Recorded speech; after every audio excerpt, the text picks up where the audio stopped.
The UFC 155-pound title on the line this Saturday, T-Mobile Arena, Las Vegas. Dustin the Diamond Poirier challenging the champion, Charles "Do Bronx" Oliveira.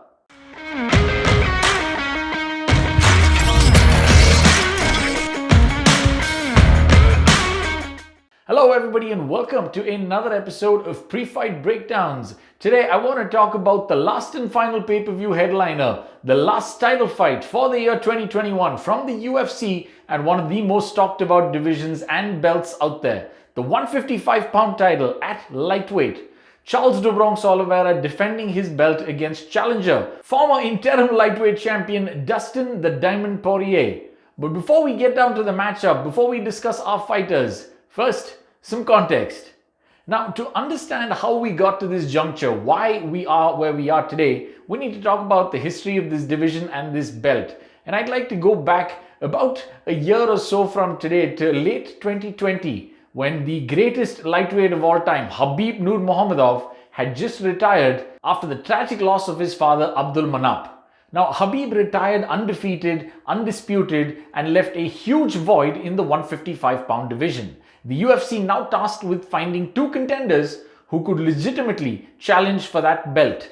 And they found Dustin Poirier. He was sort of the obvious choice to go up as one side of that battle. The problem was filling the other side of the equation. Now, Michael Chandler, the former Bellator champion, had just showed up in the UFC, won his debut in emphatic fashion not too long ago, and was considered the right choice to stand across the octagon from Dustin Poirier. Well, the only problem is Dustin didn't seem interested in that fight. I'm not sure what went down, but he basically decided that he was going to go after the money fight. He was going after the loss that he suffered at 145 at the hands of his old rival, the Irishman, the notorious Conor McGregor.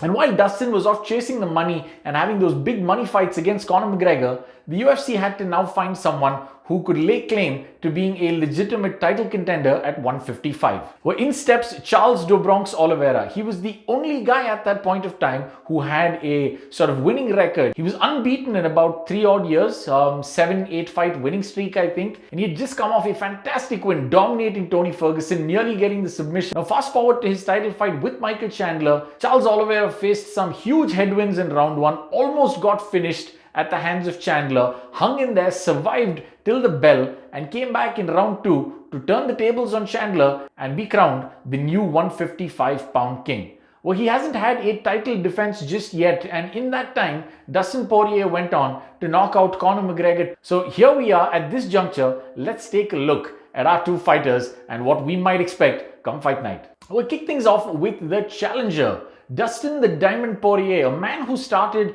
in the UFC at 145. And, speaking of his rivalry with Conor McGregor, that was actually something of a turning point for the man. He took a loss to Conor via knockout at 145, the first time someone had outstruck him so badly, and I think he decided to step up to lightweight at that point. He went up to 155, and while he hit a stumbling block initially, dropping a knockout loss to Michael Johnson, he hasn't really looked back since.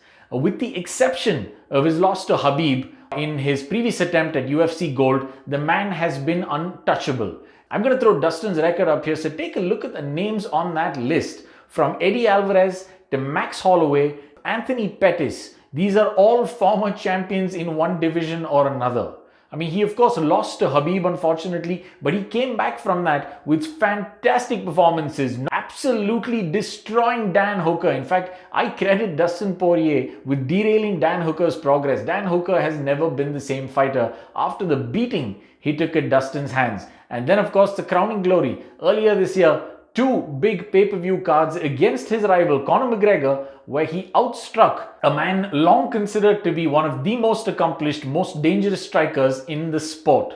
So that's Dustin Poirier for you. And the big feather in Dustin's cap, at least in my book, is the only time, the one time that Khabib admitted that he has ever been in trouble during a fight was the time that Dustin had him in that guillotine choke. He said it was a bit tight and I actually had to work to get out of it. So all those things put together make Dustin the most dangerous and one-off, if not the second most accomplished lightweight of all time in my books. Now, standing in his way, the current champion, the man holding the title, Charles "Do Bronx" Oliveira. Now, Charles is something of a submissions specialist. He is a fantastic Brazilian Jiu-Jitsu practitioner, and when they say there's levels to this, I agree. I mean, you look at the way Charles Oliveira submits people. Once he gets onto you, he almost has a snake-like ability to climb onto you, wrap himself around you at various odd angles and submissions in positions that I haven't really seen too many other people being able to achieve. Now, Charles Oliveira actually went into that title fight because of his last two performances, his destruction of Kevin Lee and of course his dominant performance over Tony Ferguson, a man long considered to be one of the best lightweights in the world.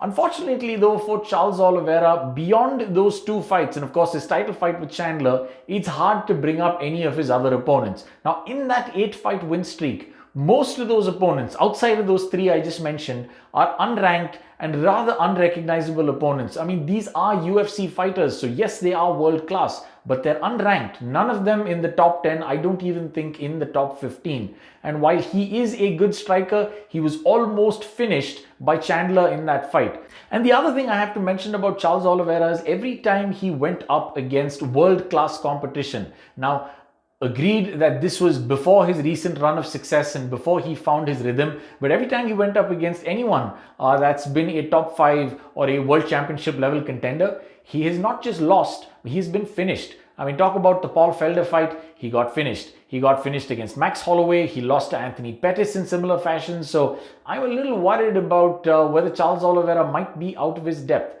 Now let's talk about the matchup between these two individuals. Dustin Poirier, by far the more well-rounded striker. Dustin Poirier, probably the bigger, stronger man on fight night in that octagon. Charles Oliveira definitely carries an advantage in the jiu-jitsu, submissions, and perhaps ground grappling game. But as far as experience, especially with elite world-class level opponents, big stages, big moments go, again, it comes back down to Dustin's experience, and he has a resume like nobody else at 155. So in my opinion, personally, this is Dustin's fight to lose, and Oliveira is going to have to pull off something of a very special performance to take this back home and to hear that and still call from the voice of Bruce Buffer. Hey, but what do I know? This is MMA, and you know what they say, it ain't over till it's over. I guess we'll find out. We're just 4 days out from the last and final PPV of the year. Do go out there and check it out. Thank you so much for listening. And as always, like, subscribe, share, and follow. I will see you in the next video.